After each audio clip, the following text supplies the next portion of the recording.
ठीक है. Good afternoon, aspirant. In today in anthropology, we are going to continue from geographical anthropological thoughts. So in anthropological thoughts, we yesterday went through the classical evolution. Classical evolution क्या होता है, क्या नहीं, उसके premises, ये सारी चीजें, उसके approaches क्या है और कौन से thinkers है.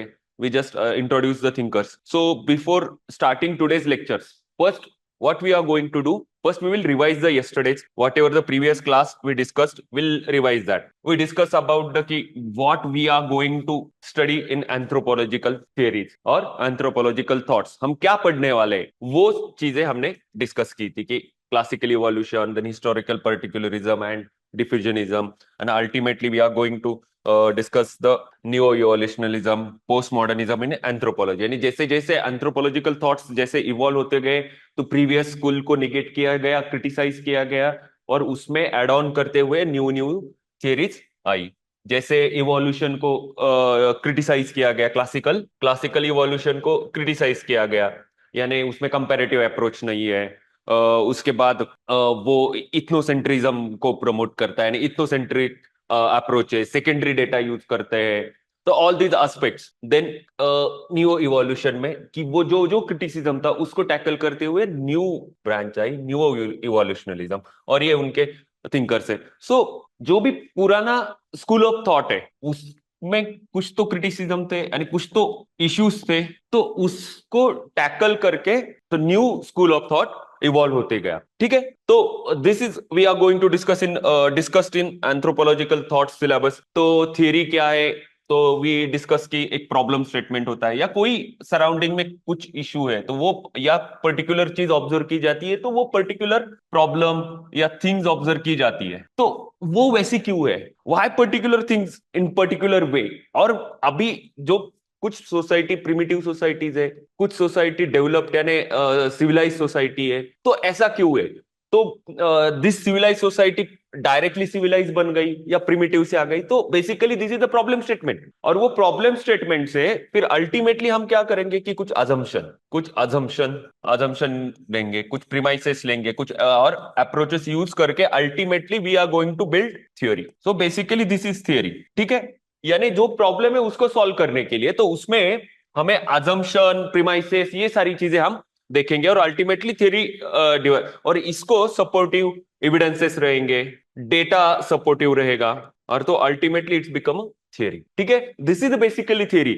नाउ मूविंग ऑन, हम अभी स्टार्ट करने वाले the first school of thought, classical इवोल्यूशनलिज्म. तो उसमें पहले हम देखते कि इवोल्यूशनलिज्म क्या है, इवोल्यूशनलिज्म क्या है. तो पहले तो इवोल्यूशन क्या है. अभी इवोल्यूशन तो सिंपल इंग्लिश वर्ड है, वो आपको तो समझ में है. तो basically it's a gradual process of change. बहुत स्लो प्रोसेस है, ग्रेजुअल है.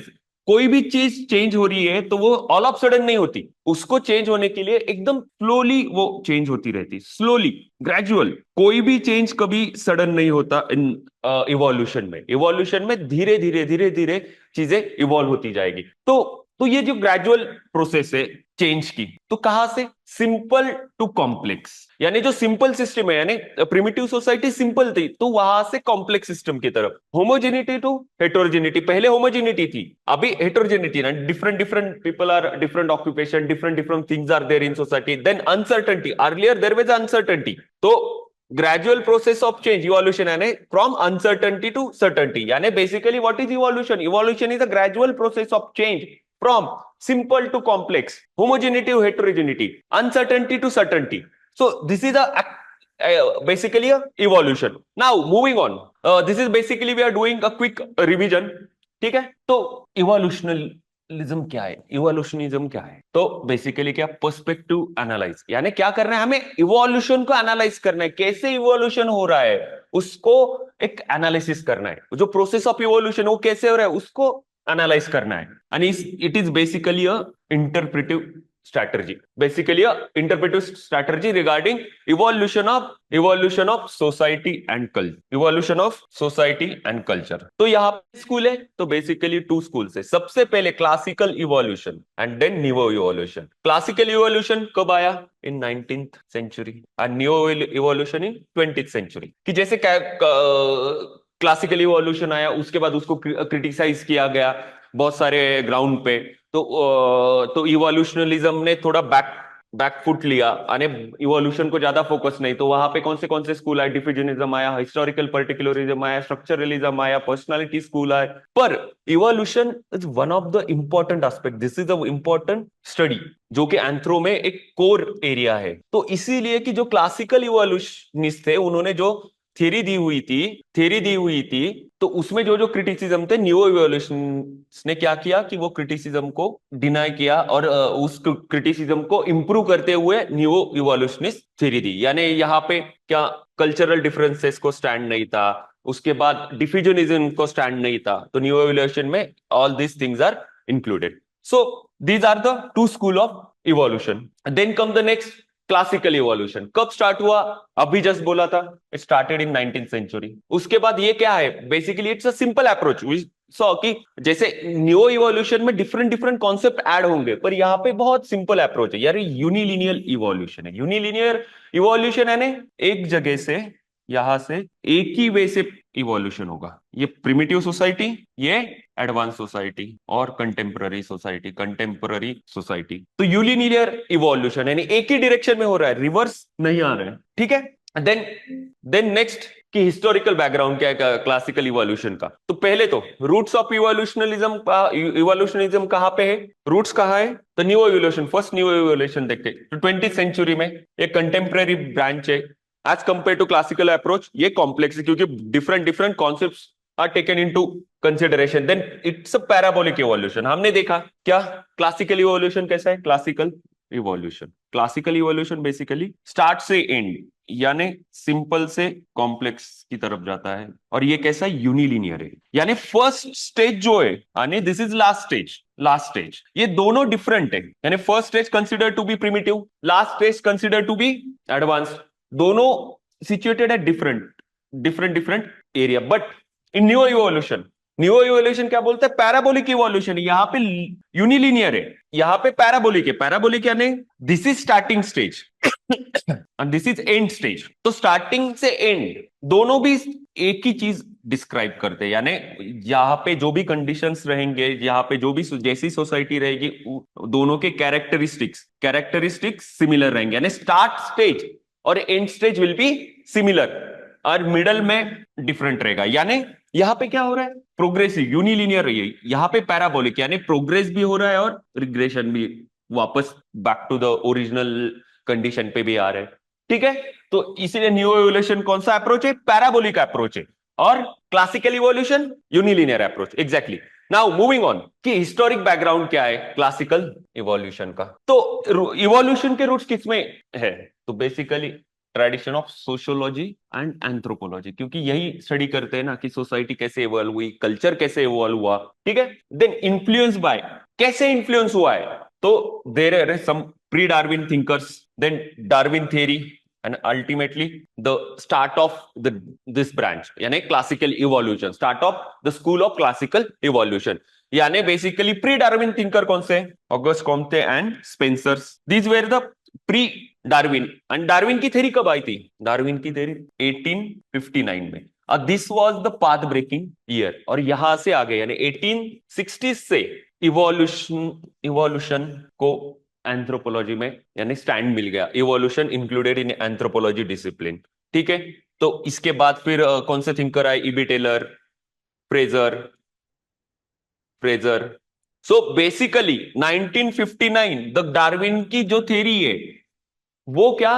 Natural selection, Darwin theory of natural selection. It was the path breaking theory. तो नेचुरल सिलेक्शन वो थ्योरी में क्या एक्चुअली दिया था, तो वो हम डिस्कस करेंगे। तो यहां पे जब 1859 में नेचुरल सिलेक्शन डार्विन ने थ्योरी दी थी, वहां से इवोल्यूशनलिज्म केम इनटू द पिक्चर कि सोसाइटी भी इवॉल्व हो रही है, कल्चर भी इवॉल्व हो रहा है, ठीक है। तो समझ में आ रहा है कहां से इंफ्लुएंस हुआ ये स्कूल? इवोल्यूशनलिज्म कहां से इंफ्लुएंस हुआ? नाउ मूविंग ऑन कि जो प्री डार्विन थ्योरी थी, प्री डार्विन में कौन से थिंकर थे? मैंने बताया था ऑगस्ट कॉम्टे, उसके बाद स्पेंसर है, ठीक है। तो उनका मेनली फोकस क्या होता था? वो डिस्कशन कैसे होते थे? तो यानी 1859 के पहले बेसिकली क्या होता कि डेटा नहीं होता था। मेनली वो किस पे रिलाई करते थे डेटा के लिए? तो सेकेंडरी डेटा यानी there are so many travellers जो ट्रैवल करते थे, ठीक है। तो वो ट्रैवलर्स का डेटा रहता था। कुछ कुछ लोग जर्नल्स निकालते थे, या वो क्या करते थे कि कुछ एक तो और एक एंशियंट टेक्स्ट होता था, जर्नल्स, उसके बाद ट्रैवलर्स डेटा। तो उसके ऊपर रिलाय करके कि सोसाइटी कैसे है, क्या है, तो कैसे इवॉल्व हुई, ये सारी चीजें। तो बेसिकली यहाँ पे ये सेकेंडरी डेटा है, तो कोई प्रॉपर ऐसे प्रूफ नहीं है। मेनली डिस्कशन जो होता था प्री डार्विन के टाइम पे, कोई साइंटिफिक प्रूफ नहीं है, साइंटिफिक डेटा नहीं है, तो वो बेसिकली फिलोसॉफिकल है, फिलोसॉफी दी जाती थी कि अरे सोसाइटी ऐसे ऐसे डेवलप हुई रहेगी, ठीक है। पर्टिकुलर वे से सोसाइटी डेवलप हुई रही, तो वो सोसाइटी क्या है, डेवलपमेंट यानी क्या है कि जैसे मॉन्टेस्क्यू ने क्या किया था कि जैसे सोसाइटल प्रोग्रेस उसको उसने हैप्पीनेस से कनेक्ट किया हुआ था कि जितना ज्यादा हैप्पीनेस उतनी ज्यादा डेवलप्ड सोसाइटी, यानी प्रिमिटिव सोसाइटी वेर अनहैप्पी, ऐसे मॉन्टेस्क्यू ने बोला था। बेसिकली दैट इज फिलोसॉफिकल, यानी वहां पे कोई भी प्रूफ नहीं है, there is no proof now.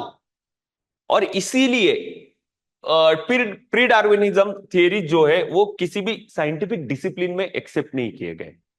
क्यों? क्योंकि ऑब्वियसली देयर इज कोई साइंटिफिक प्रूफ नहीं है, अच्छा क्वालिटी डेटा नहीं है, they just have to rely on a secondary data, and moreover they are more in philosophical in nature, कि बस कि कुछ फिलोसॉफी और, but their contribution is eminent. उन्होंने जो इवोल्यूशनलिज्म स्कूल चालू हुआ, क्लासिकल इवोल्यूशन चालू हुआ, उस टाइम पे दे obviously gave major impetus to the study of evolution in anthropology. So now moving on कि प्री डार्विनिज्म थिंकर्स, तो हमने देखा कौन सा पहले, ऑगस्ट कॉम्टे। तो उनकी बुक क्या थी? बुक क्या थी? तो course in positive philosophy, course in positive philosophy. And basically what he talked about the societal evolution, society कैसे इवॉल्व हुई है। he talked about societal evolution, society कैसे, यानी basically he gave 3 stages of societal progression, यानी society develop होती गई, progress होती गई, ना कि बस कि 3 स्टेज है तो, but that is progressive यूनिलिनियर,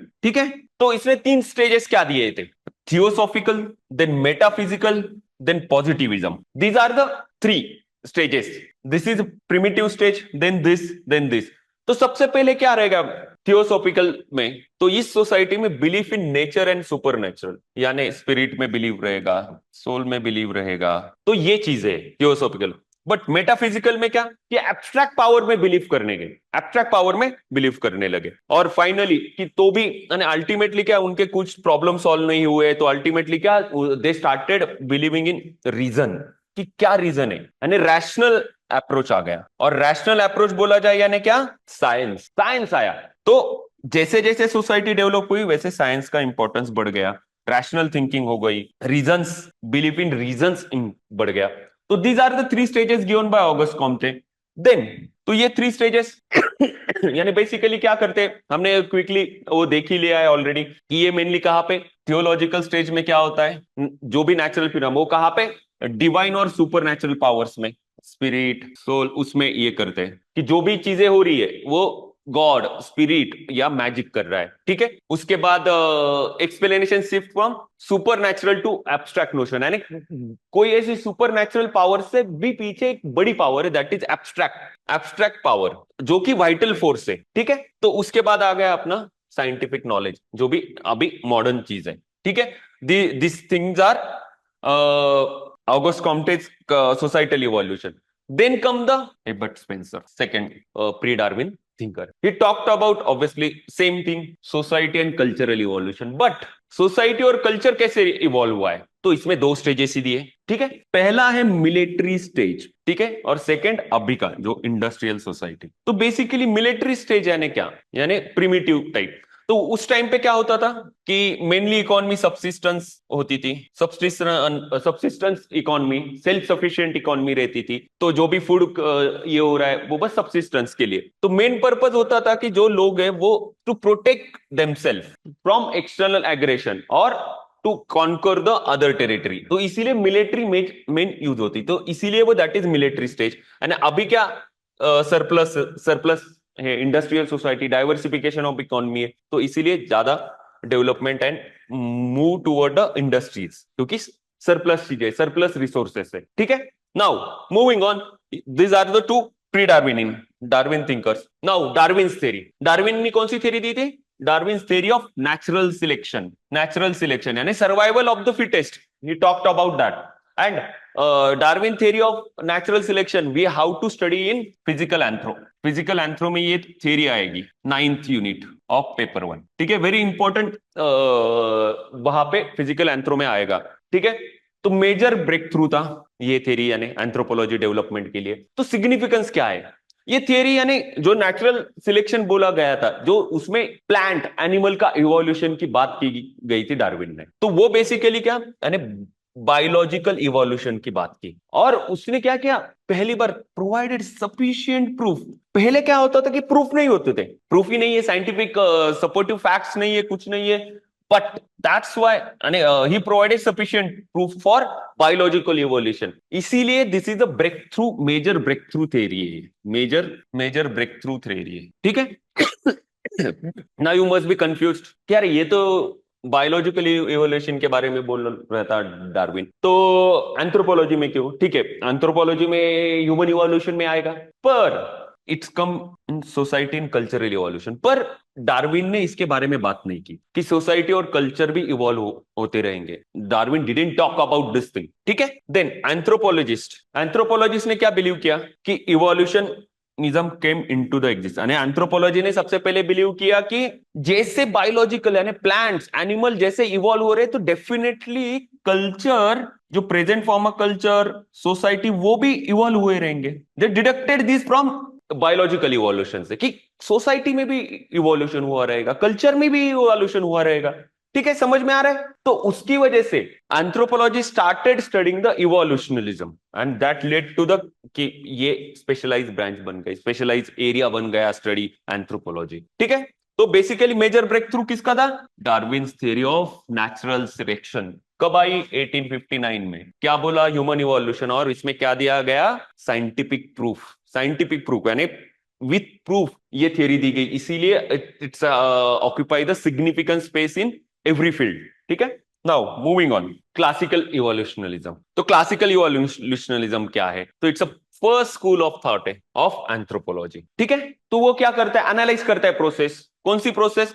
gradual change from, we already discuss, simple to complex, homogeny to heterogeneity and uncertainty to the certainty, ठीक है। तो इंस्पिरेशन कहां से मिली? मेनली डार्विन की थ्योरी से इंस्पिरेशन मिली, और इवन प्री डार्विन जैसे ऑगस्ट कॉम्टे, उसके बाद कौन थे? स्पेंसर्स, ठीक है, यहाँ पे। और स्टार्टेड 1860s यानी 19th सेंचुरी, ठीक है। This is basic things, basic facts. अभी कितने स्कूल ऑफ थॉट्स है? एक है British, American and German, basically this three school of thoughts, ठीक है। तो यहाँ पे कौन से thinker? British school of thoughts में E B Tylor and James Frazer. तो इन्होंने क्या डिस्कस किया, क्या नहीं, we are going to discuss about the EB Tylor in detail, ठीक है। देन जर्मन में बुक फोन, यानी इसने बेसिकली मैट्री, पहले मैट्री लोकल सोसाइटी थी इनिशियली, और मैट्री लोकल से इट्स बिकम पैट्री लोकल, ठीक है। किनशिप टर्मिनोलॉजी के बारे में भी बात की है इसने, इस थिंकर ने। But in our syllabus mentioned, E.B. Taylor is mentioned, James Fraser is mentioned. These thinkers are actually not mentioned, but we need to supplement our answers in socio-cultural anthropology. Then American, L.H. Morgan. This is also important, mentioned in syllabus also. ठीक है? So these are the school of thoughts. तो अभी हम देखते कि premises क्या है, उसके बाद अप्रोचेस क्या है, प्रिंसिपल्स क्या है। आपको जब भी कुछ आंसर्स लिखना है, तो पहले तो इंट्रोडक्शन आएगा कि क्लासिकल इवोल्यूशन का पूछा जाए या कुछ भी पूछा जाए, स्पेसिफिकली इवोल्यूशन में इंट्रोडक्शन कि क्लासिकल इवोल्यूशन क्या है, कब आया, क्या आया, डार्विन से इंस्पायर हुआ, this is your introduction. Then comes the कि क्लासिकल इवोल्यूशन के प्रीमाइसेस क्या है, then what will be the approaches and some contribution of in short, in brief, you have to mention contribution of different thinkers, and ultimately criticism and conclusion. This will be your structure of the answer, ठीक है। So now we will see कि क्या है। तो basically premises first it's a gradual process, ये already discuss की, धीरे धीरे धीरे धीरे धीरे धीरे इवॉल्व हो रहा है, यानी gradual gradual slow. Next thing it's a ceaseless process, यानी कंटिन्यूअसली इवॉल्व हो रहा है। आज भी सोसाइटी इवॉल्व हो रही है, आज भी, यानी वो स्टैग्नेंट नहीं है। क्यों?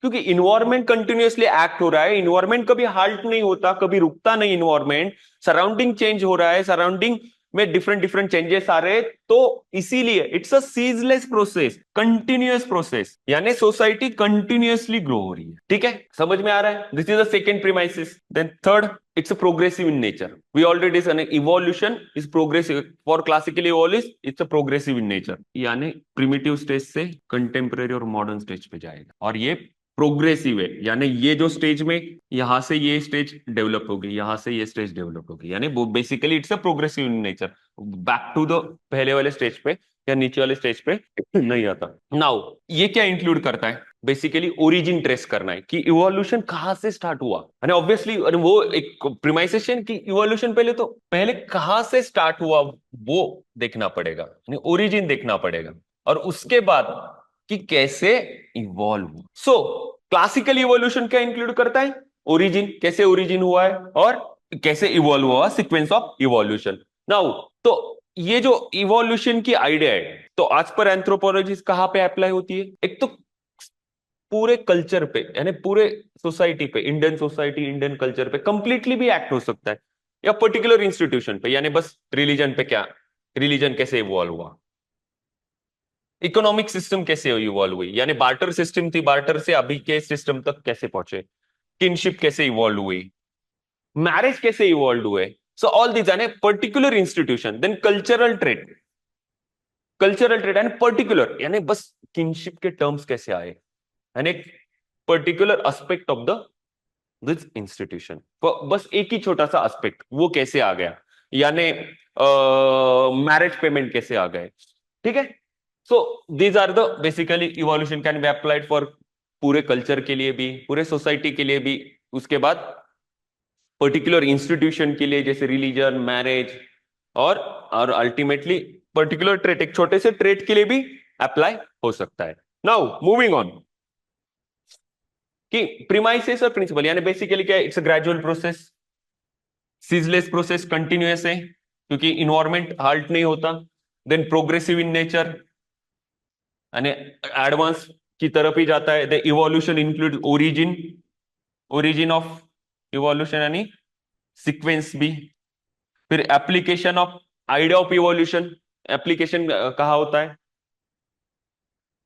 Society whole, culture, particular institute, और इवन स्मॉल कल्चरल ट्रेड पे भी अप्लाई होता है। नाउ मूविंग ऑन, क्या हम देखते हैं कि अप्रोचेस क्या है टू स्टडी क्लासिकल इवोल्यूशन, यानी क्लासिकल इवोल्यूशन ने कौन से अप्रोचेस यूज किए ये स्टडी करने के लिए क्लासिकल इवोल्यूशन।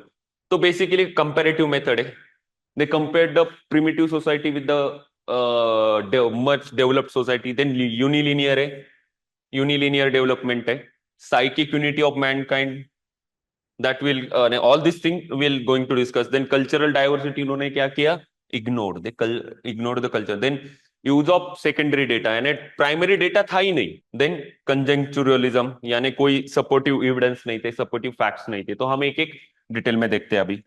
तो कंपैरेटिव मेथड तो किसने मेनली यूज किया? Morgan, LH Morgan and Tylor ने। ठीक है, इन दोनों ने स्पेशली कंपैरेटिव मेथड यूज किया। तो उन्होंने क्या किया? ये प्रिमिटिव सोसाइटी और ये मॉडर्न सोसाइटी, तो जो हाईएस्ट सीक्वेंस थे, यानी जो सबसे हाईएस्ट लेवल पे है, उन्होंने उसको बोला गया विक्टोरियन सोसाइटी, विक्टोरियन सोसाइटी। और जो कंटेम्पररी नॉन वेस्टर्न और सिंपल सोसाइटी, जैसे कि अभी कोई ट्राइबल यानी प्रिमिटिव ट्राइबल ग्रुप वाले सोसाइटीज है, वो हो गए contemporary non western simple society. उनको क्या बोला गया? Pre historic societies, pre historic society. और ये लोवेस्ट स्टेज और this is the highest stage, उसको क्या बोला गया? Victorian society. और फिर ऐसे इवोल्यूशन हो गया। ठीक है, समझ में आ रहा है? अभी ये जो pre historic simple society, non western pre historic simple society, उसको टेलर और मॉर्गन ने डिफरेंट डिफरेंट नाम दिए। टेलर ने क्या बोला? ईबी टेलर ने, इट्स अ सोशल फॉसिल, यानी जो अभी नॉन वेस्टर्न प्री यानी pre non western simple society जो है, तो वो क्या है? बेसिकली सोशल फॉसिल्स, यानी they can be equated with जो एंशियंट प्रिमिटिव सोसाइटीज, यानी वो उनकी कैरेक्टरिस्टिक्स और अभी के जो नॉन वेस्टर्न सिंपल सोसाइटी उनके कैरेक्टरिस्टिक्स ऑलमोस्ट मैच होते हैं। तो इसीलिए टेलर ने उसको रेफर किया कि ये सोशल फॉसिल है, वो हमें स्टडी करने की जरूरत है। ठीक है, उसको सोशल फॉसिल, मॉर्गन ने उसको क्या बोला कि survival of the past reliefs. ठीक है, ये दो टर्म्स इंपॉर्टेंट टर्म्स है। देन कंपैरेटिव मेथड यूज की एनालाइज करते वक्त कि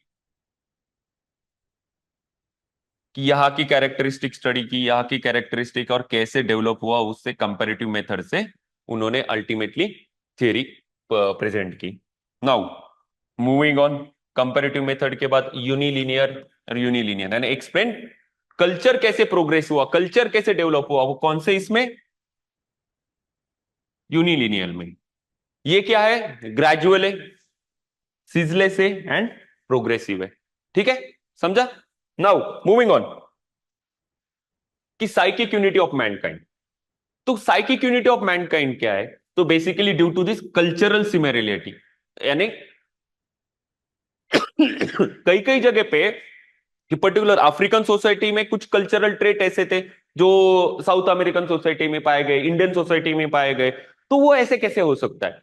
तो इसीलिए ये साइकिक यूनिटी ऑफ मैनकाइंड एक कॉन्सेप्ट आ गई। यानी बेसिकली क्या बोला गया इस कॉन्सेप्ट में कि ह्यूमन, मैन मैन क्या करता है, एक पर्टिकुलर इन्वायरमेंट, एक टाइप का जो इन्वायरमेंट रहता है, इन्वायरमेंट, तो उसमें वो पर्टिकुलर वे से ही एक्ट करेगा, पर्टिकुलर इन्वायरमेंट में पर्टिकुलर वे से एक्ट करेगा, सिमिलरली थिंक करेगा, फिर वो अफ्रीका में रहे या, यानी इसीलिए कल्चरल सिमिलरिटी दिखाई देती है। This is due to psychic unity, यानी कॉग्निटिव जो थिंकिंग है वो सिमिलर रहेगा। ठीक है, तो इसीलिए सिमिलरिटी पाई जाती है डिफरेंट डिफरेंट कल्चर में। ठीक है, common psychological thoughts, common cognitive thinking.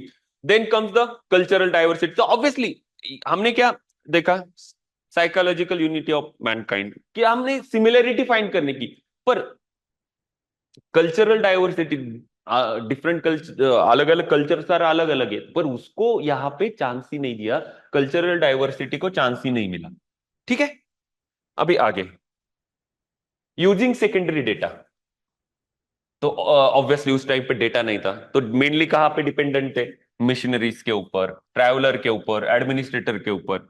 पर ये डेटा कैसे था, इनएडुकेट, इनके पर्पज, मिशनरीज का पर्पज अलग था, ट्रैवलर्स का पर्पज अलग था, एडमिनिस्ट्रेटर्स का पर्पज अलग था, तो इसीलिए वो उनके पर्सपेक्टिव से डेटा कलेक्ट करते थे, तो इसीलिए that data was inadequate, non scientific, non objective. ठीक है, इसीलिए इनको बोला जाता है, इनको आर्मचेयर एंथ्रोपोलॉजिस्ट भी बोला जाता है, आर्मचेयर एंथ्रोपोलॉजिस्ट भी बोला जाता है। नाउ कंजेंक्चुरलिज्म, तो ऑब्वियसली डेटा नहीं है, कुछ नहीं है, तो सपोर्टिव एविडेंस दिए क्या, नहीं, कि जो इनफ एविडेंसेस चाहिए थे, जो इनफ एविडेंसेस चाहिए तो वो प्रोवाइड नहीं कर पाए, तो इसीलिए थियरी कैसी बन गई, स्पेक्युलेटिव बन गई, एनालिटिकल, और मेनली डिपेंड ऑन कि जितना भी अवेलेबल डेटा है वहां से उन्होंने क्रिटिकल थिंकिंग करके एक फिलोसॉफिकल थियरी दी कि ऐसे ऐसे इवॉल्व हुआ रहेगा, तो इसीलिए उनको कंजंक्चुरलिज्म भी बोला जाता है कि वो साइंटिफिक और सपोर्टिव एविडेंस नहीं दे पाए। तो basically all these are the about the classical evolution. Now अभी आगे बढ़ते हैं कि क्लासिकल इवोल्यूशन में क्या, हम सोसाइटी कैसे इवॉल्व हुई, रिलीजन कैसे इवॉल्व हुए, marriage, political organisation, then kinship terminology कैसे इवॉल्व हुई, all these aspects we are going to discuss now today. The first thing we are going to school of thoughts. अभी हम thinker study करेंगे। तो thinkers कौन से हैं? तो पहले तो कौन सा स्कूल आता है, ब्रिटिश स्कूल, उसमें EB Tylor, EB Tylor and James Frazer, both are mentioned in syllabus, so it's important. Many times the question asked on this ki what is the contribution of EB Taylor, critically analyze the contribution of EB Taylor, then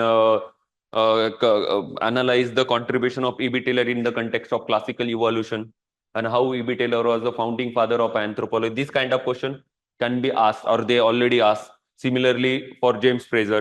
ठीक है, तो first we are going to discuss about the EB Taylor.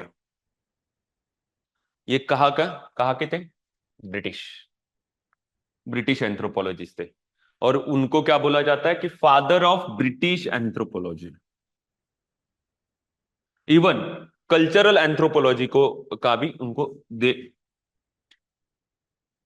Cultural anthropology के भी father बोले जाते हैं। उसके बाद he was the founder of which school? Classical evolution school. ठीक है, फर्स्ट स्कूल किसने स्टार्ट किया? ईबी टेलर ने। EB Tylor started the classical evolution. So this is the basic facts about EB Tylor. जब एंथ्रोपोलॉजी ये discipline बन गया, एक सब्जेक्ट बन गया, उस टाइम पे उसको जब ऑक्सफोर्ड में उसको एंट्री मिली, तब EB Tylor was the first थे कि जिन्होंने एंथ्रो के टीचर थे, एंथ्रो का डिपार्टमेंट हेड किया था। कहां पे? ऑक्सफोर्ड यूनिवर्सिटी में। और ये कब हुआ?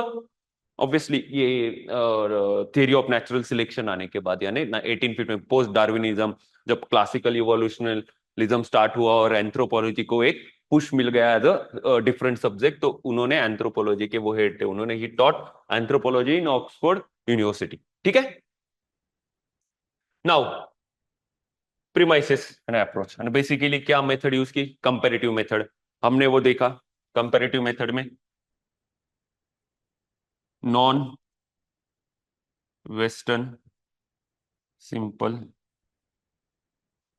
सोसाइटी, एंड हाईएस्ट स्टेज क्या बोला गया था? विक्टोरियन। तो ये कंपैरिजन किया जाता है इन दोनों का। ठीक है, ये हमने अभी देखा था कंपैरेटिव मेथड में। तो इसने क्या बोला? तो नॉन वेस्टर्न सिंपल सोसाइटी को सोशल फॉसिल, सोशल फॉसिल बोला था, याद है? अभी बताया था। ठीक है, भी आगे unilinear way of cultural progress and development, यानी similar similar thing you can write कि यूनिलिनियर एक ही वैसे ग्रेजुअल सीजलेस प्रोसेस है। देन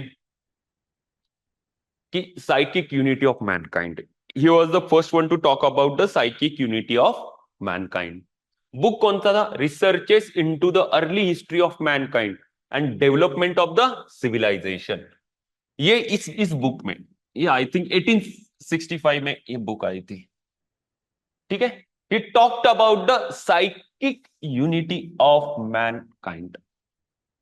ठीक है, तो इसके लिए ये जो psychic unity of mankind exist करती है, साइकिक यूनिटी है, there is a cultural similarity, even though they are geographically not very nearby, still the two culture are similar, their cultural trait are similar. दो जगह के cultural trait, Indian cultural trait कुछ चीजें African में भी पाई जाती है।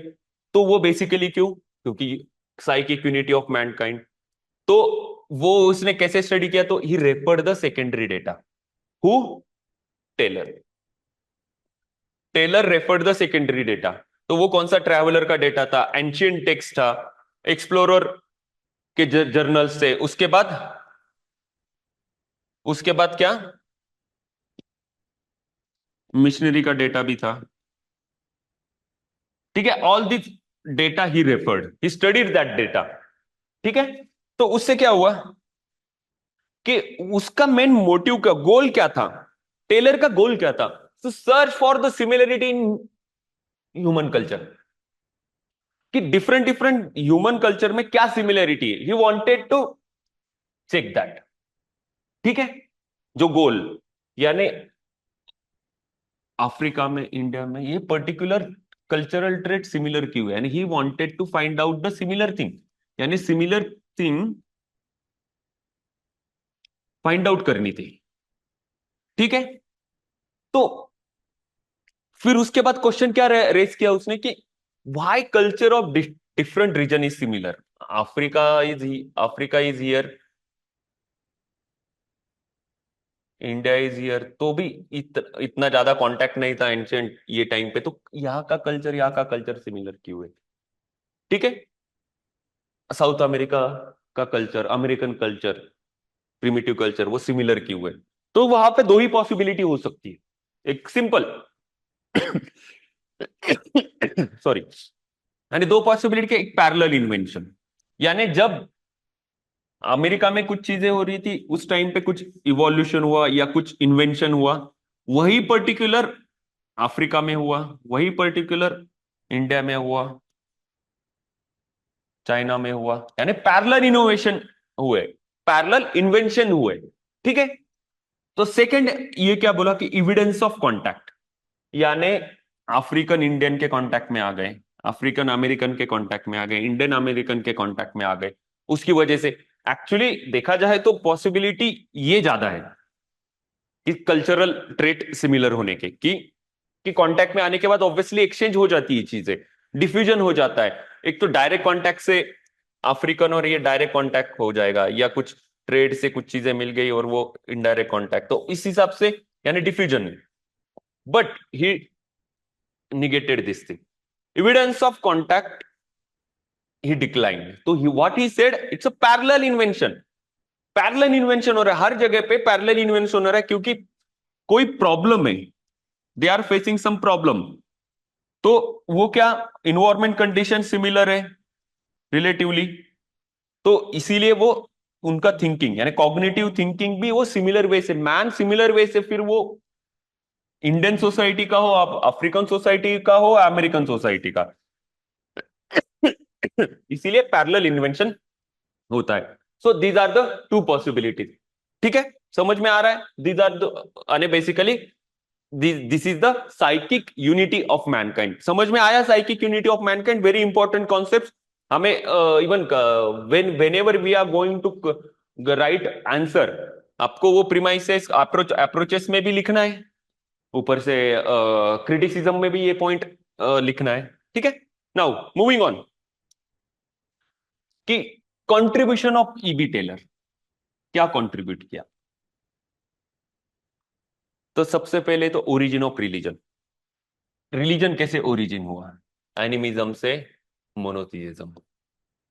Societal evolution कैसे हुआ, he gave the 3 stages of society evolution. Then evolution of language, language कैसे इवॉल्व हुई, कैसे गेस्चर से लैंग्वेज इवॉल्व हुई। द ओरिजिन ऑफ प्लग, एक की कैसे डिगिंग स्टिक से। फिर one of the most important contribution of EB Tylor is definition of culture. He was the first one to define culture in anthropology. Culture को पहली बार एक comprehensively define किया किसने, EB Tylor. This is one of the important contribution. Then even he talked about, gave the concept of survivals, survivals, that यानी कुछ कुछ cultural trait रहते हैं, यानी अभी भी कुछ चीजें हैं कल्चर में कि जो हम यूज कर रहे हैं, हम फॉलो कर रहे हैं, but there is no significance attach to it, यानी कोई अभी लॉजिक नहीं है वो वाला पर्टिकुलर कल्चरल ट्रेट यूज करना। Will see that in detail. Then come the theory of incest taboo. Incest taboo कैसे आया, तो he talked about the incest taboo और use of statistics in anthropology.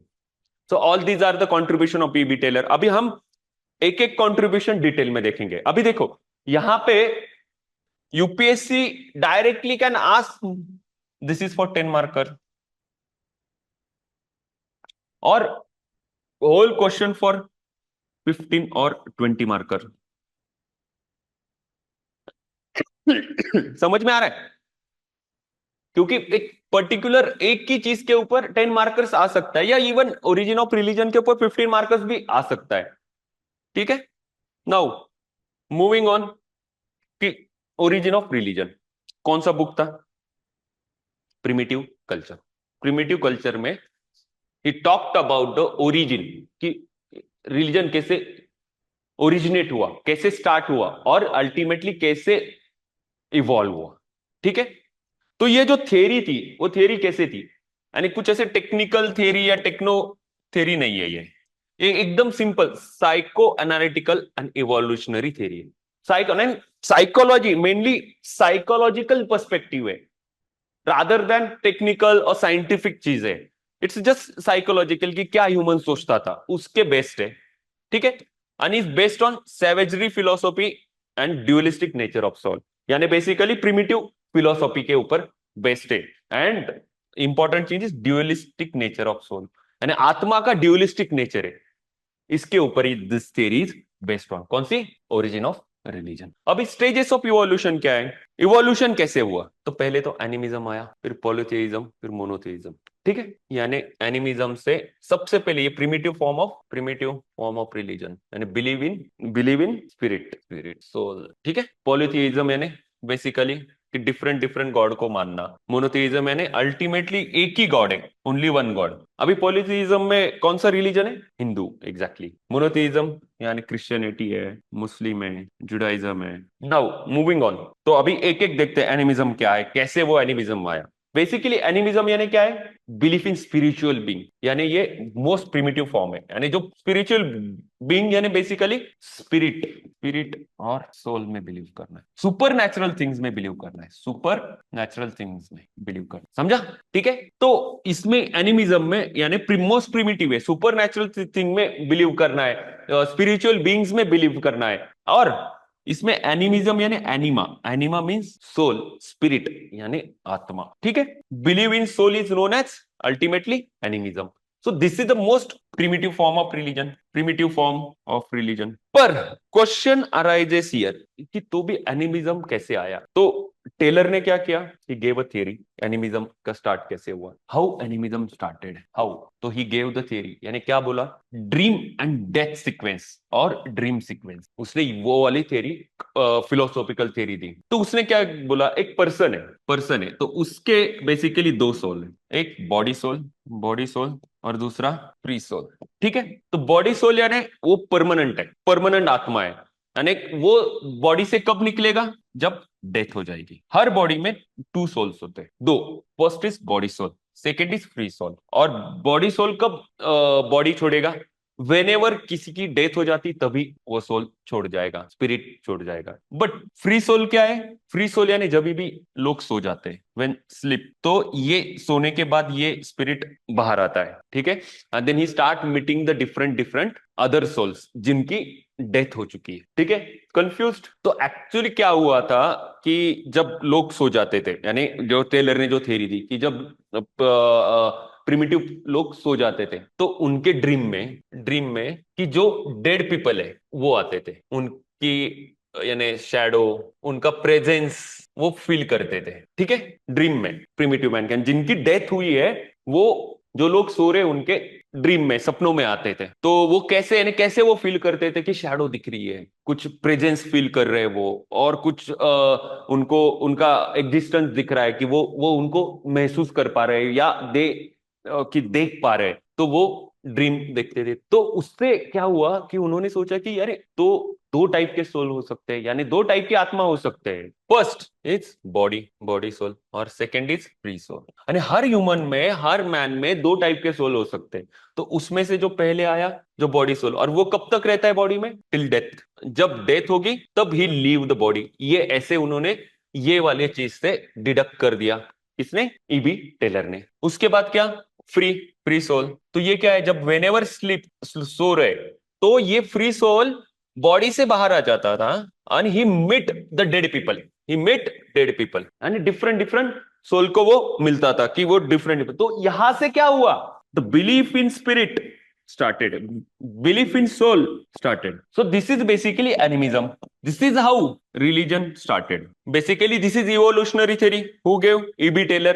अभी यहां से आगे क्या हुआ फिर कि वो आत्मा, तो उन्होंने they started believing कि जो स्पिरिट है यानी जो सोल है, तो वो बहुत सारे है यार, न्यूमरस सोल, जो लिविंग थिंग्स में भी है, नॉन लिविंग थिंग्स में भी। ठीक है, वंस दे स्टार्टेड बिलीविंग कि there is a free soul, there is a soul or there is a spirit, and they started worshipping that. After that they thought कि ऐसे तो बहुत सारे सोल है, ऐसे बहुत सारे आत्मा है, ऐसे बहुत सारे स्पिरिट है, और वो कहां कहां पे रहते हैं? कि living and non living things में है, ऐसे बहुत सारे। तो उससे क्या हुआ? they started worshipping different living non-living things. Ultimately it's polytheism, यानी एनिमिज्म में क्या देखा हमने कि वन यानी सोल स्पिरिट में बिलीव करने लगे। तो उसके बाद क्या? अरे पर ऐसे सोल और ऐसे स्पिरिट बहुत है जो कि लिविंग थिंग्स में भी है, नॉन लिविंग थिंग्स में भी है। So they started worshipping different things, different. तो उससे क्या आ गया? पॉलीथीइज्म। ठीक है, समझा? आगे चले।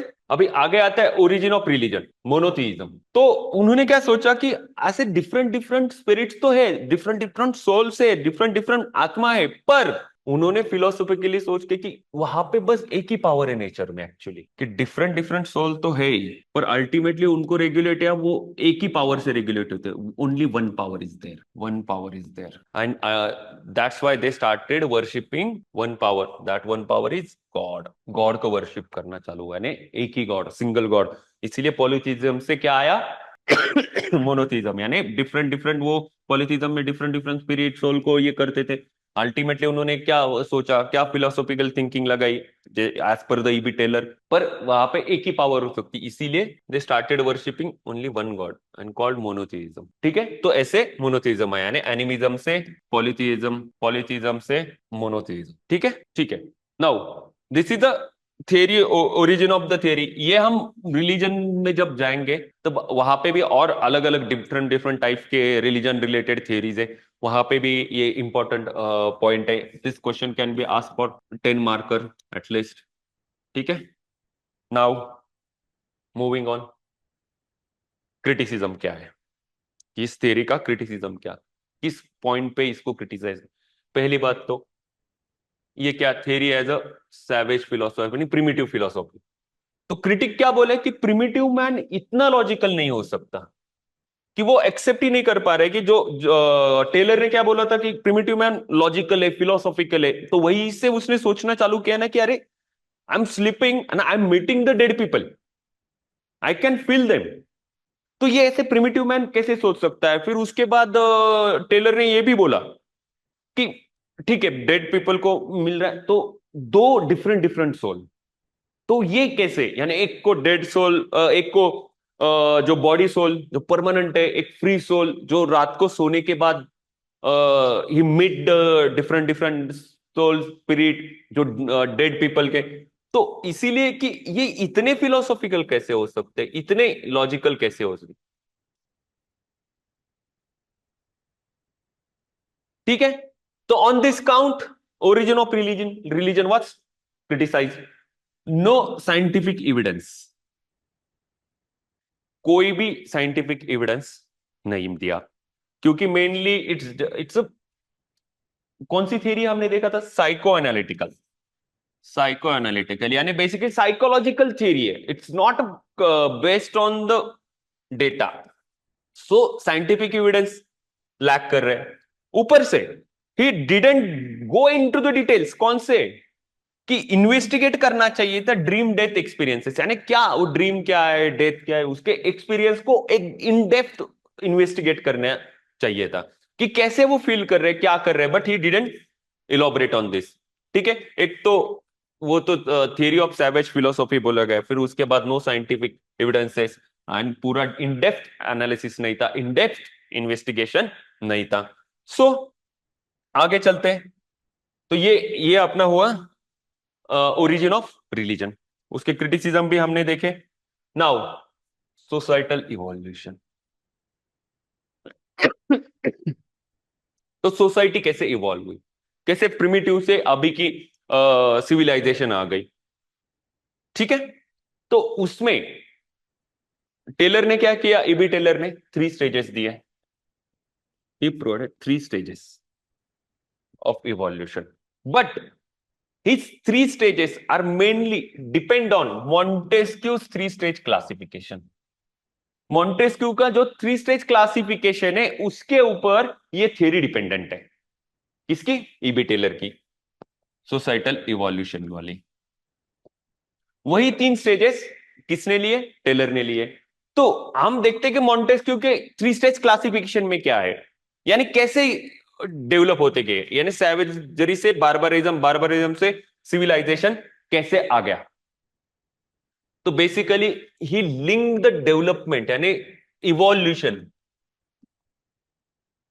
विथ हैप्पीनेस, यानी जैसे जैसे हैप्पीनेस बढ़ेगा तो वैसे मॉरलिटी इंक्रीज होगी, ऐसे उसने अज्यूम किया। यानी बेसिकली मॉन्टेस्क्यू ने कि जो सेवेजरी वाले वो क्या लेस हैप्पी, लेस हैप्पी रहेंगे, मॉरलिटी रिलेटिवली लो रहेगी, उसकी वजह से मॉरलिटी लो रहेगी। तो जैसे जैसे वो मूव ऑन करेंगे तो हैप्पीनेस बढ़ेगा, यानी इवोल्यूशन स्टार्ट होगा तो हैप्पीनेस इंक्रीज होगा, तो हैप्पीनेस इंक्रीज होगा तो मोरलिटी इंक्रीज होगी, यानी मोरल क्वांटिटी इंक्रीज होगी। तो इसके बेस यानी हैप्पीनेस पे बेस्ड है मॉन्टेस्क्यू का 3 स्टेज क्लासिफिकेशन, और वही classification who gave E B Tylor. यानी 3 स्टेज है, first savagery and last is civilization. तो सिविलाइजेशन में सबसे ज्यादा हैप्पीनेस, ठीक है। अभी यानी अभी हम सिविलाइजेशन में रह रहे हैं, तो यहाँ पे सबसे ज्यादा हैप्पीनेस है। और जो सेवेज यानी प्रिमिटिव सोसाइटी, वहां पे they are less happy, less happy. यानी अभी हम हैप्पी है, खुश है, हाँ, ठीक है। Will see, that is one of the criticism of this 3 stages and how crudely linked societal evolution sorry with happiness, ठीक है। So basically obviously we saw कि happiness rejected happiness and moral quality या moral quantity reject किया गया। क्यों reject किया गया? क्योंकि it's a subjective in nature, हम क्वांटिफाई नहीं कर सकते, हैप्पीनेस को क्वांटिफाई नहीं करते, और दीज आर द सब्जेक्टिव। यानी for me happiness is different thing, for you happiness is different thing. Similarly, in morality, we also that is different aspect. Yani both are the subjective. Yani how can we can say that primitive man was not happy? Do we are happy? We are facing so much problems. Pollution है, traffic congestion है, इतने सारे health issues हो रहे हैं आजकल।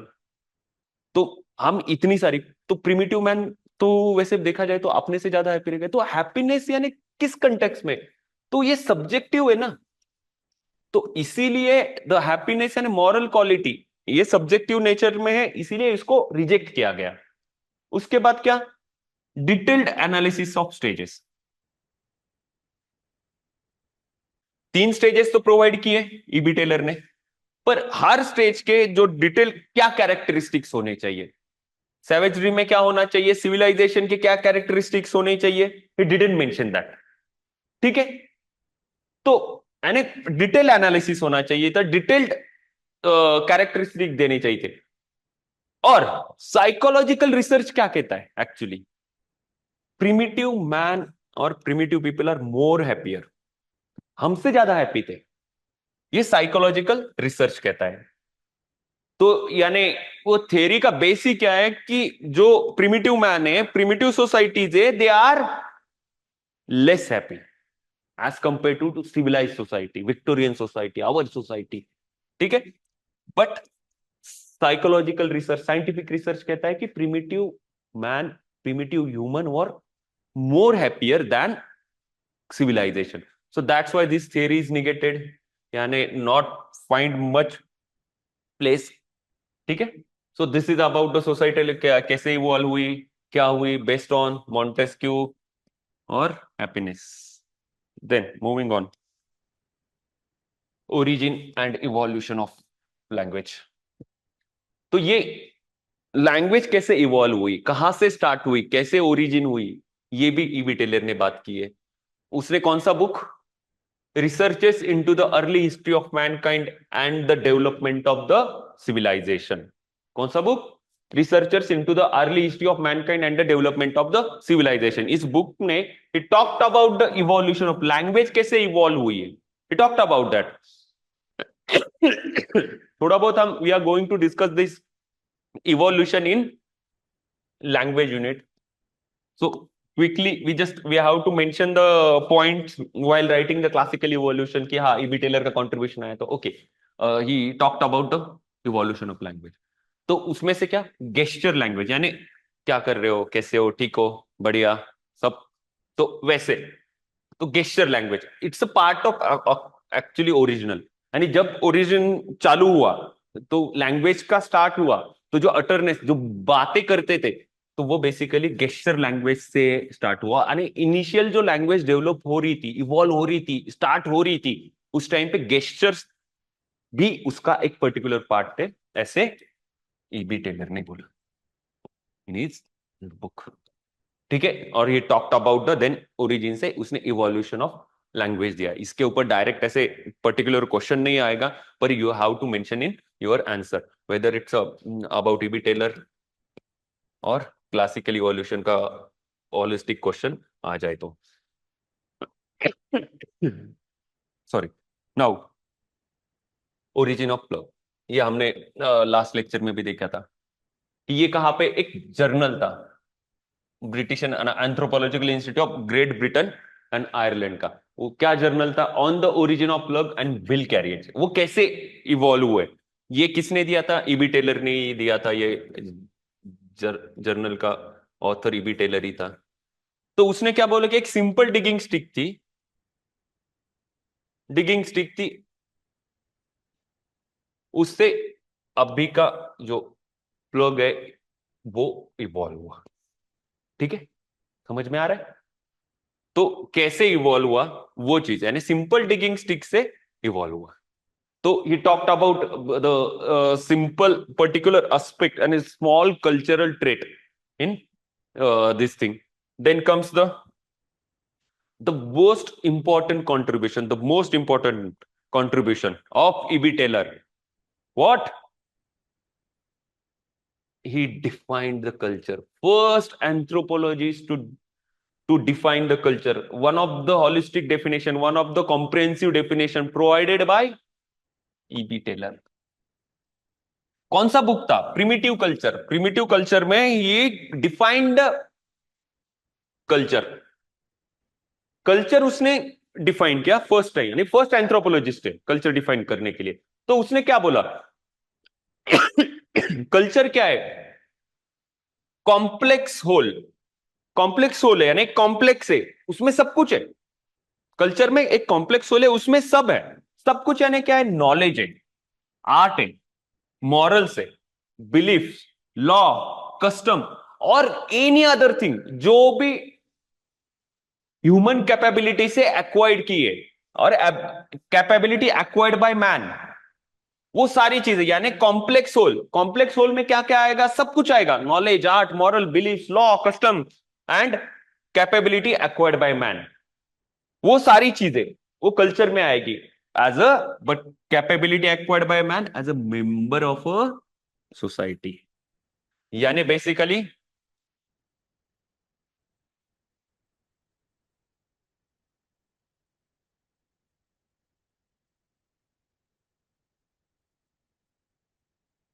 यानी it's a complex whole. Culture is a complex whole. तो उसमें क्या क्या? Knowledge belief, law, custom, morals और any other capability acquired by man, capability acquired by man as a member of the society. Man जैसे member of the society, तो उसने जो जो कैपेबिलिटी एक्वायर की उसका कॉम्प्लेक्स होल यानी basically culture. This is the one of the comprehensive definition. किसने दी? एबी टेलर ने। कौन से बुक में दी? प्रिमिटिव कल्चर ने। And he was the first anthropologist to define culture. You must mug up this definition, you can use it anywhere. Even GS1 में society में कल्चर रिलेटेड कुछ क्वेश्चन आ जाए, you can start with this definition.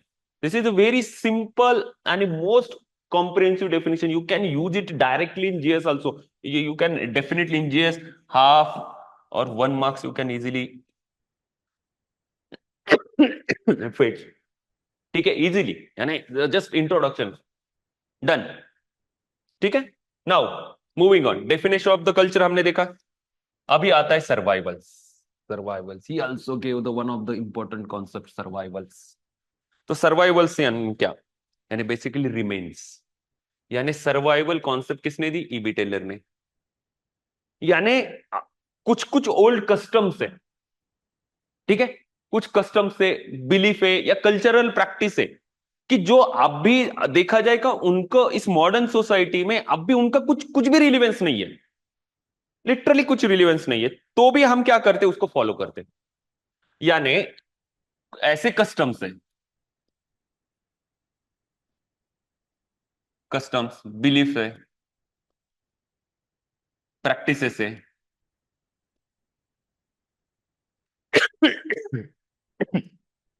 Sorry. तो इन ये जब आए थे, जो भी कस्टम बिलीफ, उसके बाद प्रैक्टिसेस जो थी, कल्चरल प्रैक्टिसेस जो इनिशियली आई हुई थी, उसका कुछ तो पर्पस था, देयर वाज सम पर्पस।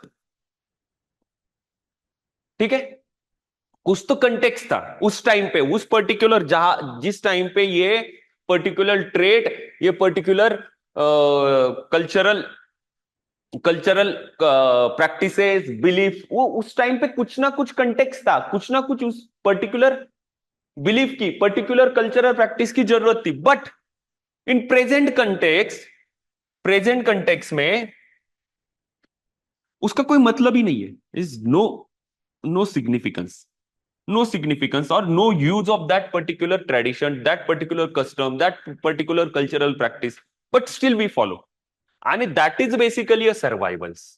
उसी को ईबी टेलर ने क्या बोला, सर्वाइवल्स, यानी लॉस ऑफ ओरिजिनल मीनिंग, यानी पर्टिकुलर जो रैशनल था एक पर्टिकुलर कस्टम स्टार्ट करने के लिए। हम एक जब एग्जांपल देखेंगे और अच्छे से समझ में आ जाएगा। ठीक है, जो कुछ तो एक पर्टिकुलर चीज है, पर्टिकुलर कस्टम हम फॉलो कर रहे हैं, तो उसका जो रैशनल था वो एक्चुअली अभी जरूरत ही नहीं है, वो रैशनल मैटर यानी वो चीज है ही नहीं, वो उस टाइम पे चाहिए थी, एंशिएंट में चाहिए थी, मिडिवल में चाहिए थी, अभी उसका कुछ लॉजिक नहीं है, बट स्टिल हम वो उसको फॉलो कर रहे हैं। एक तो ट्रेडिशन के पर्पज से, या सिरेमोनियल यानी कोई फेस्टिवल के दिन या कुछ पर्टिकुलर ओकेजन के दिन वो कस्टम हम फॉलो करते आ रहे हैं। ठीक है, अभी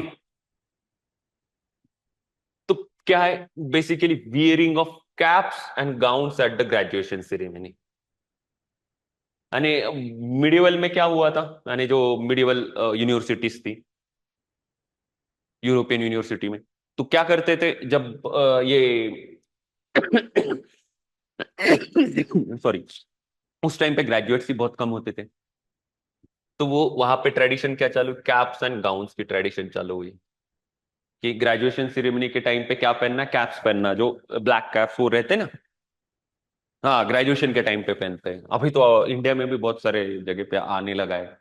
ठीक है, पर अब ओरिजिनली उसका कुछ तो स्पेसिफिक मीनिंग था वो पर्टिकुलर मेडिवल यूनिवर्सिटीज में, पर अभी क्या हुआ है, इट्स बस serve the traditional attire, graduation पे वो पहनना है, बाकी कुछ उसका सिग्निफिकेंस ही नहीं है, क्यों पहनना है, कोई लॉजिक है नहीं, कोई रैशनैलिटी से, रीजनिंग के पर्सपेक्टिव से। बट अभी क्या हुआ, तो that is survival, that is survival of EB Tylor. Then wigs in courtroom, wigs in courtroom यानी जो जजेस रहते थे, ये बेसिकली यूरोपियन कंट्रीज के, तो वो नहीं क्या, व्हाइट कलर के, must have you seen the picture, I forgot to add the picture here, जो पिक्चर रहते हैं कि ऐसे व्हाइट कलर के वो बाल या कुछ ऐसे विग्स पहनेंगे, एक डिफरेंट टाइप के विग्स पहनेंगे, तो वो मेनली उस टाइम पे था 17th सेंचुरी में। पर अभी तो उसका कोई मतलब ही नहीं है, वो क्यों पहनना है, पर अभी भी पहने जा रहे हैं ये यूरोपियन जजेस। ठीक है, तो ये भी क्या हुआ, wigs in courtroom is survival. ऐसे बहुत सारे एग्जाम्पल्स है, अपने सराउंडिंग में भी बहुत सारे एग्जाम्पल्स कि कुछ कुछ चीजें हम वो अभी भी वो कल्चरल ट्रेड फॉलो करते हैं। जैसे अभी देखा जाए तो जो अनेक हम जो नेल कट कर रहे हैं, नाखून कट कर रहे हैं, यानी इंडियन एग्जाम्पल सर्वाइवल्स का, कि जनरली कि इवनिंग में नहीं कट करने, इवनिंग में, इवनिंग के बाद नाखून नहीं कट करने, पर उसका सिग्निफिकेंस उस टाइम पे था, मिडिवल या इवन बिफोर इंडिपेंडेंस बहुत सिग्निफिकेंट, बिकॉज इलेक्ट्रिसिटी नहीं थी, तो नाखून कट कर रहे हैं तो ऑब्वियसली उंगली कट हो सकती है, ये हो सकती है, अभी तो इलेक्ट्रिसिटी है, सब है सब है, तो भी पीपल फॉलो दिस थिंग कि नाखून इवनिंग के बाद कट नहीं करेंगे। ठीक है, उसका वो उस टाइम पे पर्पस था, उसका एक लॉजिक था, उसके पीछे एक रैशनल था वो कल्चरल प्रैक्टिस का, बट अभी हम तो भी ये फॉलो कर रहे हैं। ठीक है, समझा? तो this is a one of the important concept, यानी दो, एक तो कल्चर का डेफिनेशन दिया, then survivals, these are the two important concepts given by E B Tylor. Now moving on की use of statistics. Statistic use किया, use of data, stats for the comparative study. Data use किया, stat use किए for comparative study, यानी वो data कौन सा था? Secondary data था। सेकेंडरी डेटा यानी मिशनरीज, एंशियंट टेक्स्ट, उसके बाद ट्रैवलर का डेटा, ठीक है, और कुछ कुछ जर्नल्स, वहां से डेटा लिया। और उन्होंने क्या कि फिर ये डेटा यूज करके कंपैरेटिव स्टडी करके different different institution and marriage institution, कैसे फैमिली इंस्टीट्यूशन से there is a correlation between two institution, ये ही ट्राइड टू प्रूव। ठीक है, हु? EB Tylor. तो स्टैटिस्टिक्स यहां पे यूज किया गया। फिर theory of incest taboo, he also gave the theory of incest taboo. जब हम मैरिज पढ़ेंगे तब ये टॉपिक आएगा, कम होल टॉपिक, पर अभी हम ईबी टेलर पढ़ रहे हैं तो हमें वो जरूरी है कि ये पढ़ना, व्हाट इज इंसेस्ट टैबू, क्योंकि कंट्रीब्यूशन ऑफ ईबी टेलर पूछा जाए तो you must write theory of incest taboo in brief. ठीक है, तो बेसिकली अभी इंसेस्ट टैबू क्या है, कोई बता पाएगा?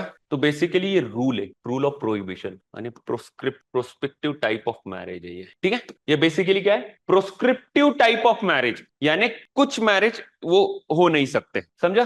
तो ये क्या है? बेसिकली इट प्रोहिबिट, यानी प्रोहिबिटरी रूल है कि पर्टिकुलर टाइप के मैरिज नहीं हो सकते। तो वो कौन सा? Sexual relationship among the certain Keynes. Certain Keynes यानी मेनली न्यूक्लियर फैमिली में। न्यूक्लियर फैमिली में क्या कौन कौन आता है? फादर मदर, मैरिज, उनको एक डॉटर, सन एंड डॉटर। ठीक है, ये बेसिकली क्या हुआ? Nuclear family. ठीक है, ये क्या हुई? Nuclear family.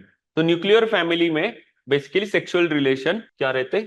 प्रोहिबिट रहते। तो कुछ सर्टन रूल है, यानी basically universal provision marriage among the kin group, mainly brother sister, mother son, father daughter.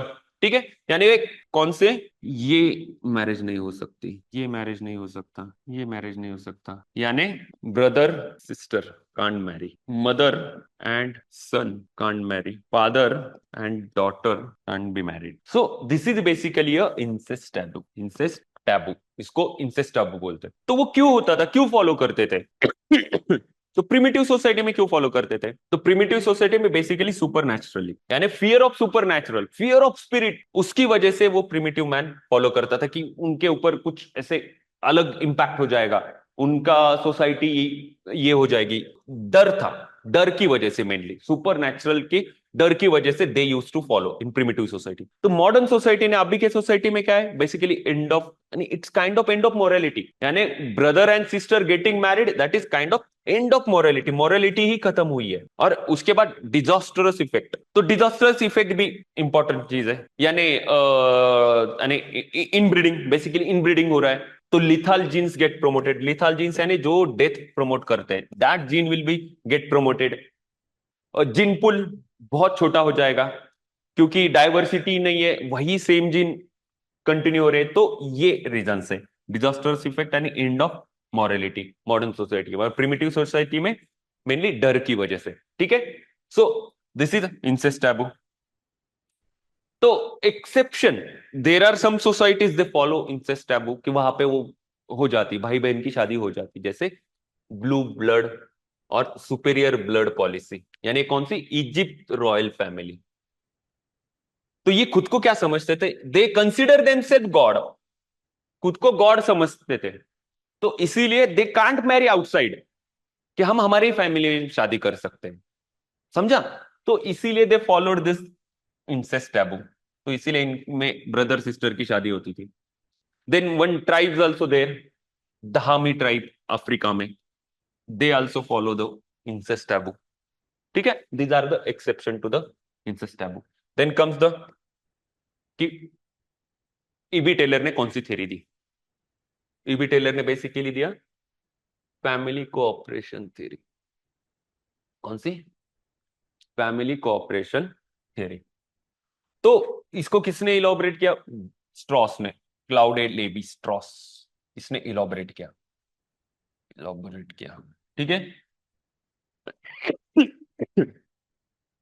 तो एज पर दिस थ्योरी, तो इंसेस्ट टैबू क्यों फॉलो किया गया? तो ऐसे क्लोज स्किन में शादी क्यों नहीं होती, वो क्यों फॉलो किया गया? तो बेसिकली वाइडर अलायंस फॉर्म करना है, यानी एक पर्टिकुलर फैमिली है, ये दूसरी फैमिली, ये तीसरी फैमिली, ये दूसरे ग्रुप की फैमिली है, तो यहाँ पे शादी हुई तो ये एक अलायंस बन गया, यहाँ पे शादी हुई तो ये अलायंस बन गया, यहाँ पे शादी हुई तो ये कंप्लीट, ऐसे नहीं वाइडर अलायंस फॉर्म नहीं होगा? नहीं लग रहा? तो यानी कॉपरेशन भी बढ़ेगा, दो ग्रुप के बीच में कॉपरेशन बढ़ेगा। उसके बाद जो ये है राइवलरी है वो कम होती जाएगी। They will cooperate with each other, the cooperation among the family groups होगा। तो अल्टीमेटली उसका क्या, कम्युनिटी सर्वाइव होने में हेल्प होती, राइवलरी कम हो जाएगी। ठीक है।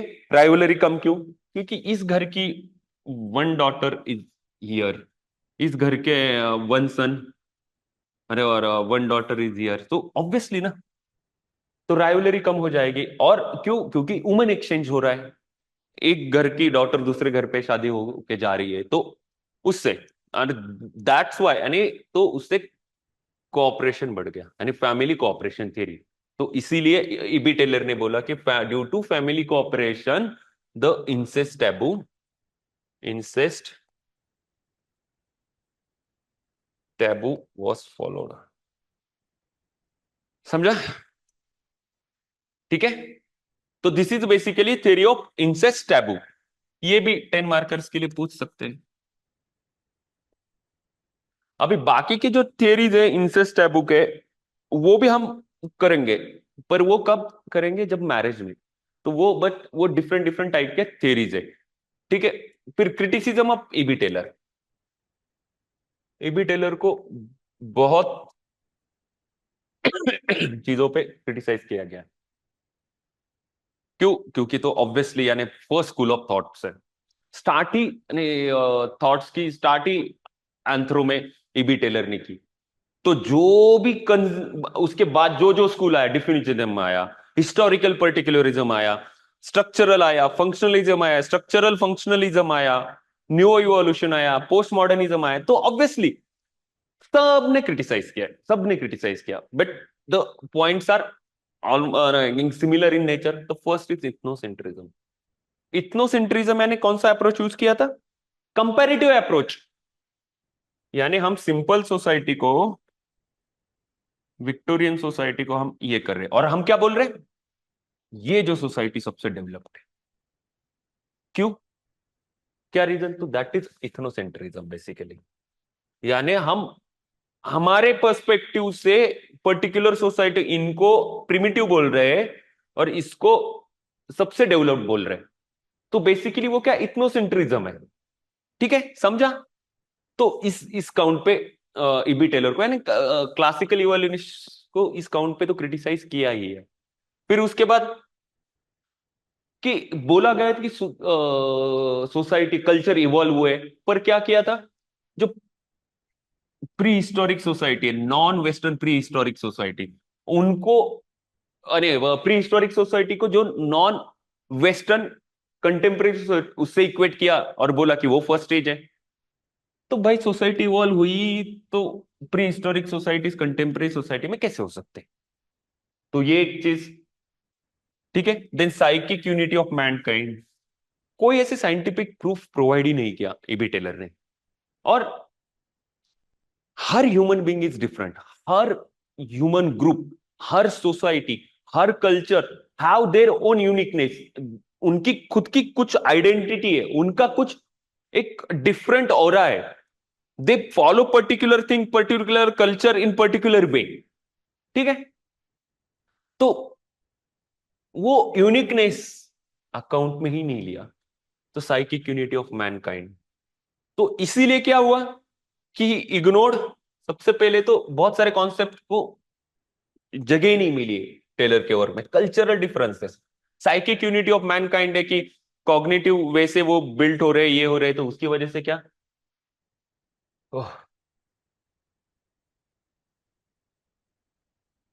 तो कल्चरल डिफरेंसेस को स्टैंड ही नहीं मिला। देन डिफ्यूजन,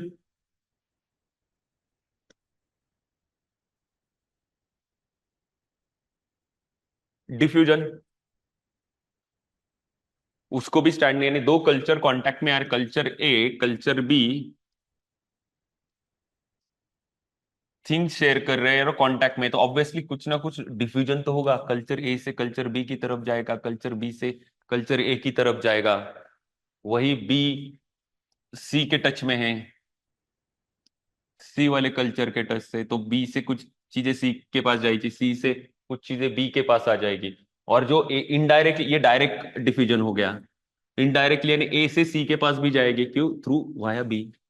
तो डिफ्यूजन भी होगा ना, कल्चरल ट्रेट वो डिफ्यूज भी हो सकते हैं, वो डायरेक्टली जा सकते हैं। उसके बाद माइग्रेशन, माइग्रेशन भी हो रहा था, तो migration also didn't find its place in classical evolution. Then come the unilinear evolution. तो कल्चरल प्रोग्रेस, कल्चर डेवलप होते वक्त हमने देखा कि यूनिलीनियर एक ही वे से प्रोग्रेस हो रहे हैं, ठीक है। पर तो कुछ कुछ तो प्रोग्रेस कर रहे हैं वन वे से। Then why certain culture goes extinct? कुछ कल्चर एक्सटिंक्ट कैसे हो जाते हैं? और कुछ कल्चर, यहां पे इसने क्या बोला था ईबी टेलर ने कि 3 स्टेजेस से, पर कुछ कल्चर 2 ही स्टेज फॉलो करते हैं, डायरेक्ट सेवेजरी से डायरेक्ट सिविलाइजेशन पे जाते हैं। जैसे हमने पिछले लेक्चर में देखा था वो अफ्रीकन सोसाइटी वाला,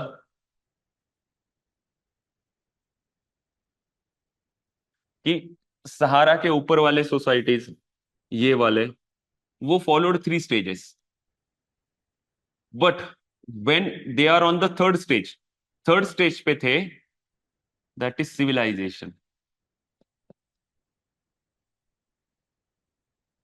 सिविलाइजेशन, तो ये जो सदर्न अफ्रीका के लोग थे वो तो फर्स्ट स्टेज पे ही बैठे हुए थे, सैवेजरी पे। तो उनका जो डेवलपमेंट हुआ यहाँ पे, उन्होंने 3 स्टेज फॉलो किए, बट इनका कांटेक्ट इनसे आया, ज्यादा कांटेक्ट आ गया, और वो ये तो सिविलाइज्ड हो चुके थे, इसीलिए ये डायरेक्टली थर्ड स्टेज पे गए। यानी फर्स्ट स्टेज से directly jump on to the third stage, that is civilization. तो 2 ही स्टेज फॉलो किए गए, यानी यूनिलीनियर इवोल्यूशन तो नहीं है। क्यों? क्योंकि एक्सटिंक्ट भी हो रहा है, कुछ कुछ कल्चर एक्सटिंक्ट हो रहे हैं, तो वो क्यों हो रहे, वो एक्सप्लेन नहीं कर पाया। And certain culture certain way नहीं प्रोग्रेस क्यों होते, कि ऐसे ही क्यों प्रोग्रेस हो रही, कि यहाँ पे 3 स्टेज क्यों नहीं है, 2 ही स्टेज क्यों है? तो this is the thing. Then next come societal evolution based on increase in happiness. हमने ऑलरेडी देखा हैप्पीनेस क्या है, सब्जेक्टिव टर्म है। For me, happiness is different. For you, happiness is different. For primitive people, happiness is different. For developed people, happiness is different. और दोनों भी subjective in nature है। Detailed analysis stages का provide नहीं किया, जो भी 3 स्टेजेस थे सोसाइटल डेवलपमेंट के, उसके detail analysis, detail characteristic provide नहीं किए। एंड साइकोलॉजिकल रिसर्च हमने ऑलरेडी डिस्कस किया है कि primitive people are more happy, more happier, ज्यादा खुश थे primitive people as compare to modern people, modern civilized people. So this is about the criticism. Then dependency on secondary data. कौन सा data पे dependent थे? Traveller data, missionary traveller data, ancient text, इस पे dependent है। तो basically ये क्या है? सेकेंडरी डेटा है। तो उसकी वजह से authenticity of data, completeness of data was not there, इसीलिए उनको क्या बोला जाता है? Armchair anthropologist. So armchair anthropology. That's why they couldn't provide the scientific evidences. यानी डायरेक्ट स्टडी नहीं था, वो खुद नहीं स्टडी कर रहे थे, वो दूसरों के ऊपर डिपेंडेंट है, दूसरों का डेटा के ऊपर। जिनका भी डेटा है उनका लॉजिक कुछ अलग था। ट्रैवलर का लॉजिक वो घूम रहा है, वो कुछ ऑब्जर्व कर रहा है, वो उसका ऑब्जर्वेशन, उसका डेटा लेके ये थ्योरी दे रहे, तो ऑब्वियसली तो लैक ऑफ डेटा रहेगा। उसके बाद कि वो प्रॉपर साइंटिफिक डेटा नहीं रहेगा, ठीक है, और ऑथेंटिसिटी ऑफ डेटा नहीं रहेगी। So this is dependency on secondary data. तो भी यानी इतना क्रिटिसाइज किया गया, but obviously it's a first school of thought, ठीक है, and laid the founding stone in anthropological thoughts. Anthropology discipline start होने के लिए भी और anthropological thoughts he is a founding stone, ही उसने फाउंडेशन रखा था, ठीक है। वो टेलर ने, एबी टेलर ने क्या किया कि एंथ्रोपोलॉजी को साइंस ऑफ कल्चर बना दिया, एंथ्रोपोलॉजी को इवन आइडेंटिटी दी कि सोसाइटी कैसे इवॉल्व हो रही है, कैसे इवोल्यूशन हो रहा है, कैसे रिलीजन इवॉल्व हो रहा है। He gave the identity to anthropology. और तो इसीलिए तो एंथ्रोपोलॉजी का डेवलपमेंट वहां से स्टार्ट हुआ। नहीं, ही गॉट द, ही कहां पे गया, he become a professor in Oxford university. किस डिपार्टमेंट में? एंथ्रोपोलॉजी डिपार्टमेंट आ गया, फर्स्ट टाइम आ गई ऑक्सफोर्ड यूनिवर्सिटी में। And the most important contribution क्या है? Definition of culture, then survivals, concept of survivals, ठीक है। Sorry, cultural evolution and advancement, cultural evolution and advance still relevant है, आज भी रिलेवेंट है। कल्चर इवॉल्व हो ही रहा है, जो कल्चर एडवांस हो ही रहा है, ये आज भी इंपॉर्टेंट है। और मोरेवर क्या, कि he provided the base, base provide किया है। आगे के थिंकर्स जो फ्रेंच बॉस आएंगे, फिर हिस्टोरिकल पर्टिकुलरिज्म, डिफ्यूजनिस्ट के थिंकर आएंगे, रिवर स्कूल ऑफ थॉट आएगा, वो सारी, सारे के सारे, वो सारे, the EB Tylor provided the base for the further study in anthropology. So this is the main conclusion, ठीक है। तो अभी हम क्या देखते हैं कि इसके ऊपर क्या क्या क्वेश्चन पूछ सकते हैं। पहले तो contribution of EB Tylor, critically analyse contribution of EB Tylor in classical evolution, origin of religion EB Tylor, और may be just EB Tylor for 10 minute, even incest taboo भी पूछ सकते हैं, ठीक है। इसमें से most of the questions are already asked by UPSC. So this is all about the EB Tylor, ठीक है। अभी हम क्या करेंगे, अभी नेक्स्ट लेक्चर में हम जेम्स फ्रेजर देखेंगे, फिर अमेरिकन एंथ्रोपोलॉजिस्ट मॉर्गन देखेंगे, और फिर जो छोटे छोटे हैं कि उनको बस कभी हमें चाहिए कि पासिंग रेफरेंस देने के लिए, तो वो बस हम ब्रीफली 15-20 मिनट्स में नेक्स्ट लेक्चर में हम वो डिस्कस करेंगे। So this is about the EB Tylor. आप इसके नोट्स, प्रॉपर नोट्स बनाना, and please share me on Telegram, ठीक है, चलेगा। तो आज के लिए इतना ही। नेक्स्ट लेक्चर हम जब स्टार्ट करेंगे तब ईबी टेलर से स्टार्ट करेंगे, then will start with Frazer, इसका रिवीजन फ्रेजर, फिर उसके बाद हम करेंगे मॉर्गन, एलएच मॉर्गन, ठीक है। Frazer is very small thinker, but Morgan is very important and very, ठीक है। चलो then, thank you. Now will meet in next lecture, thank you.